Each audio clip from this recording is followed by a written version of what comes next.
Hello and welcome to class 12 online video lectures on sociology. Dear children, today I will begin with this chapter on social stratification. While talking about this chapter called social stratification, the first few things that we have to take a look at is what all are there in your syllabus. In social stratification, you have to study the definition of social stratification and the features of social stratification. So in my lecture today, for today's edition, I am going to explain to you the definition and features of social stratification, which is the 6th chapter in your textbook. Social stratification. The elements meaning features.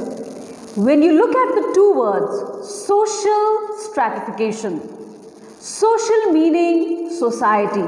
We are talking about group of individuals. We are talking about groups of families who make up a society. Stratification, on the other hand, stratified meaning layered, divided, right? Therefore, when we are talking about stratification, we are talking about the division of society into various layers.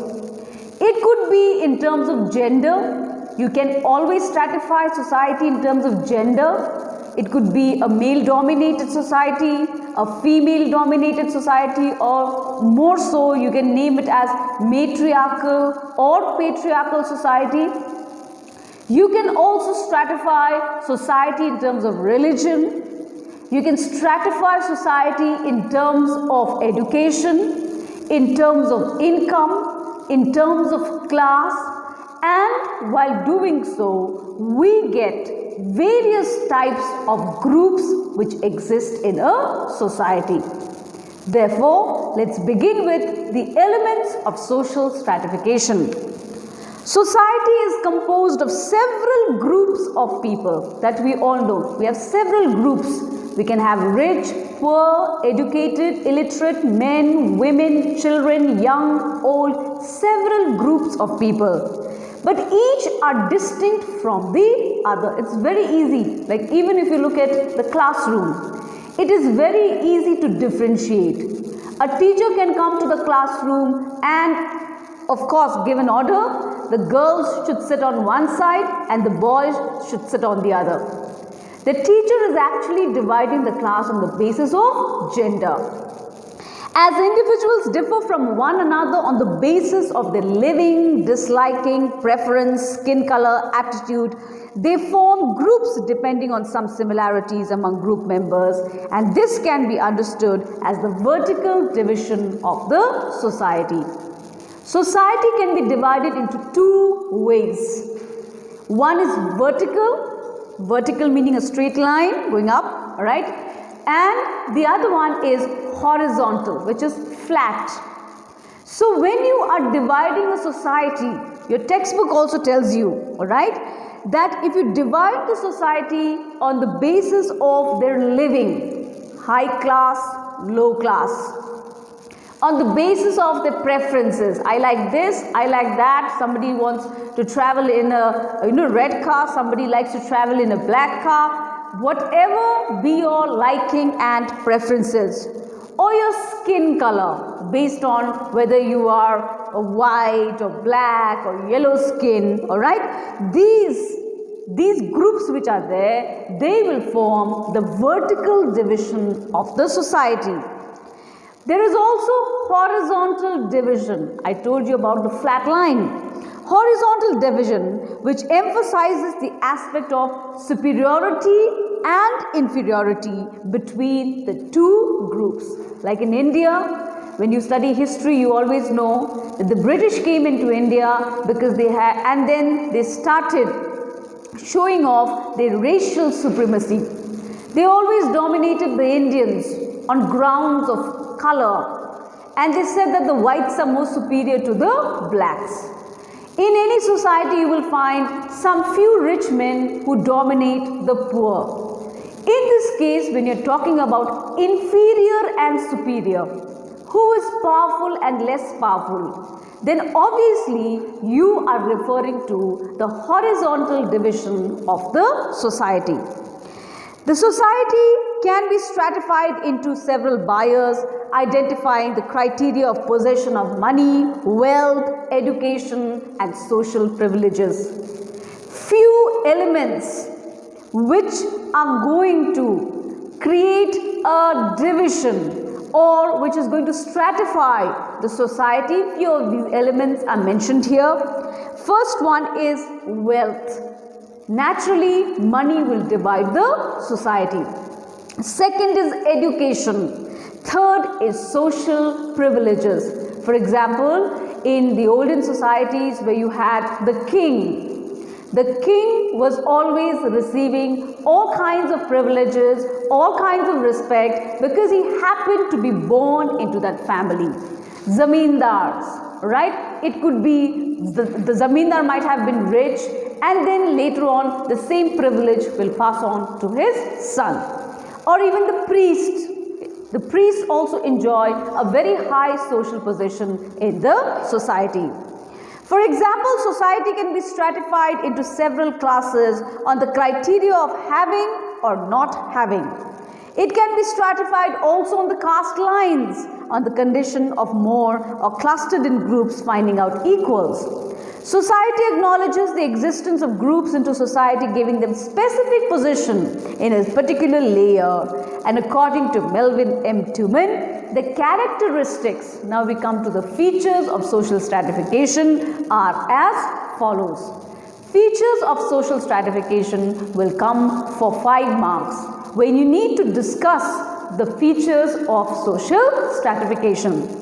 The first feature, it is social. It is social meaning you will find this division in a society, right? Which means we are talking about individuals. And like I have already explained, individuals or groups can be stratified into several lines in terms of money, in terms of possession of wealth, in terms of prestige, in terms of education, in terms of religion, in terms of caste, in terms of class. All these kind of stratifications can take place. Therefore, social stratification is always social. It is always referring to the society or the group of individuals. Second, it is found in all societies. Like if you go to the Western society, in Western society, we find the existence of the class system, the upper class and the lower class, the industrial class and the labor class, right? We find this. Whereas in the Indian system, if you come to the Indian society, we see the existence of the caste system. Caste system meaning where you have the layers, the Brahmins, the Kshatriyas, the Vaishyas, the Shudras which are there. Next, it is quitius. Quitius meaning you can come out. The beauty of this class system is you might have been born into a poor family, but there is no hard and fast rule that if you are born poor, you will have to live your whole life as a poor individual. You can come out of it and then you can also, change your ways through education, your living, your earning, strategies can change, and then you can also occupy the topmost level or the high class level. Next, it takes different forms. You have examples, you can have a class society or you can have a caste society. Last, it is consequential as sometimes most essential things are not distributed equally, leading to the growth of stratified order in a society. And if you look at the reason behind the stratification, especially we see in every society the existence of haves and have-nots. Even in India, if you look at cities like Mumbai, on one hand you will see those huge skyscrapers, tall buildings, millionaires staying in the same city. And then we also see at the same time slums, poor people, absolutely living below poverty line, again in the same city. What could be the reason behind it? Why do we have this sharp division between the rich and the poor? The reason is because of unequal distribution of wealth. Therefore, it is consequential, meaning that you will have a cause and effect, and it will be continuous. Social stratification is also continuous.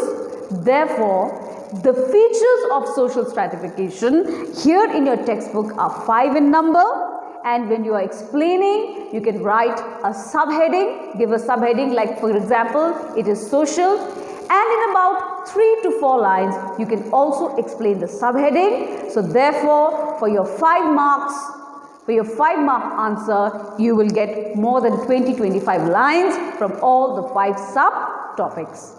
So with this, I end today's lecture on social stratification's definition and features. In the next class, we will look at the different types of social stratification. Thank you for watching.